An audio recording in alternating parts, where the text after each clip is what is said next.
তো গাছের জন্য সকাল সকাল হরলিক্স রেডি, মানে খোল জল।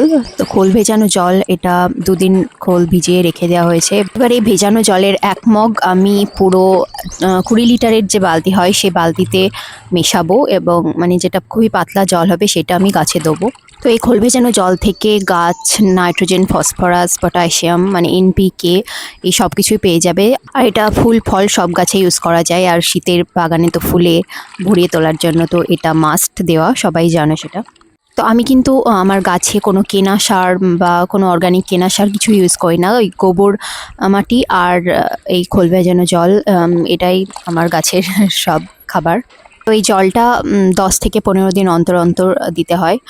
কিন্তু কোনো ক্যাকটাস জাতীয় গাছ বা যেসব ইনডোর প্ল্যান্ট হয়, সাকিউলেন্ট যেসব গাছগুলো, সেই গাছগুলোতে কিন্তু ইউজ করবে না, সেগুলো কিন্তু মরে যেতে পারে।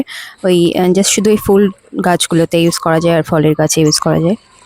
তো গাছের চারা কেনার 10 দিন পর থেকেই এই খোল জল 10-15 দিন অন্তর অন্তর ইউজ করতে হবে, যতদিন ফুল ফুটবে গাছে। এই লাল রঙের সুন্দরী ডালিয়াটা দেখো হাওয়ায় কি সুন্দর দোল খাচ্ছে। So thank you so much ভিডিওটি দেখার জন্য। আর ভিডিওটি যদি ভালো লাগে লাইক করে দিও, কমেন্টে জানিও কেমন লাগলো, আর সাবস্ক্রাইব করে দিও চ্যানেলটিকে। বাই।